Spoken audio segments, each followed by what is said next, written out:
अस्सलाम वालेकुम दोस्तों, आज एक और नई इंटरेस्टिंग सबक आमोज़ कहानी के साथ। चुटकी एक नन्ही सी चिड़िया थी जो अपने वालिदैन के साथ एक छोटे से घोंसले में रहती थी। इसके घोंसले के आसपास बहुत सारी छोटी बड़ी चिड़ियाँ रहती थीं। चुटकी की बहुत सारी सहेलियाँ थीं जिसके साथ वो खेलती थी। चुटकी वैसे तो बहुत खुश थी, लेकिन उसे एक बात बहुत उदास कर देती थी कि इसका घर बहुत छोटा था। वो हमेशा अल्लाह से दुआ करती कि इसे बहुत बड़ा घर मिल जाए ताकि वह अपनी तमाम सहेलियों को बुलाकर खेले।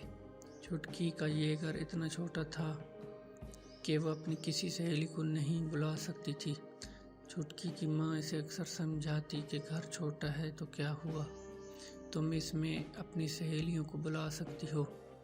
लेकिन चुटकी ये कहती कि ये घर छोटा ही नहीं, ख़राब भी है। यहाँ मैं अपनी सहेलियों को बुलाऊंगी तो वो मेरा मजाक उड़ाएंगी। एक दिन माँ बेटी में यही बहस हो रही थी तो चुटकी के पापा ने कहा, बेटा घर बड़ा हो या छोटा, घर तो घर होता है।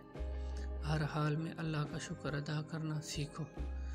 चुटकी फ़ौरन बोली, नहीं पापा, हमारे पास है ही क्या, शुक्र तो उस दिन अदा करूँगी जब मैं एक बड़े और प्यारे से घोंसले में होंगी और अपनी सारी सहेलियों को छोटे से घर में रहती में बुलाऊंगी और खूब जलाऊंगी कि देखो मेरा घर कितना प्यारा है।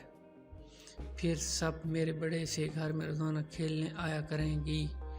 अच्छा पापा, अभी तो मैं बाहर जा रही हूँ, मेरी सहेलियाँ मेरा इंतज़ार कर रही होंगी। आज हम सब सहेलियाँ नीले समंदर की सैर को जा रही हैं। इसकी माँ ने कहा, बेटा ख्याल से जाना और अंधेरा होने से पहले वापस आ जाना। ध्यान रखना वहाँ शिकारी बहुत आते हैं। किसी दरख्त पर कोई पिंजरा लटका हो तो इसके अंदर जाने की कोशिश मत करना, या कहीं ज़मीन पर दाना पड़ा हो तो इसे भी खाने की कोशिश मत करना। मेरी तमाम बातें याद रखना और इन पर ज़रूर अमल करना। चुटकी अपनी माँ की बातें गौर से सुन रही थी। कहने लगी, एक तो आप और पापा नसीहत बहुत करते हैं। माँ ने कहा, बेटा बड़ों की नसीहत में छोटों के लिए भलाई होती है। छोटे अपने बड़ों की बातों पर अमल कर लें तो कभी नुकसान ना उठाएं। अच्छा माँ, अब मुझे जाने भी दें, वैसे भी बहुत देर हो गई है। ये कहकर चुटकी उड़ती हुई अपनी सहेलियों के पास जा पहुंची। सब चिड़ियाँ इसका इंतज़ार कर रही थीं। चुटकी के पहुँचते ही सब ने कहा, चलो। सब उड़ती हुई नीले समंदर तक पहुँच गए। वहाँ सब ने मज़े किए। फिर सब छुपन छुपाई खेलने लग गई। नैना भी छुप गई। चुटकी थोड़ी आगे जाकर छुपी थी। इसने देखा कि वहाँ एक बड़ा पिंजरा था जिसमें बहुत सा दाना पानी रखा था। वो बहुत प्यारा पिंजरा था, बिल्कुल ऐसा जैसा नैना दुआ में अल्लाह से मांगती थी। नैना ने दिल में सोचा कि शायद मेरी दुआ कबूल हो गई है। फिर वो जल्दी से वापस अपनी सहेलियों के पास गई और बताने लगी कि मैंने एक बहुत बड़ा प्यारा सा घर देखा है, तुम सब मेरे साथ चलो। इसकी सहेलियों ने जवाब दिया, नहीं, हमारे माँ बाप ने मना किया है, हम वहाँ नहीं जाएंगी। चुटकी बोली, तुम सब जाओ न जाओ, मैं तो वो पिंजरे ज़रूर अंदर से देखूंगी। वो इतना खूबसूरत है और बिल्कुल वैसा है जैसा मैं चाहती थी। ये कहकर चुटकियाँ उड़कर इस पिंजरे तक चली गई। सब ने इसे बहुत रोका, लेकिन इसने किसी की बात न मानी और इस पिंजरे के अंदर चली गई। जैसे ही नैना पिंजरे के अंदर गई, पिंजरा फौरन बंद हो गया। ताहम चुटकी खुश होकर ऊपर पिंजरा देखने लगी।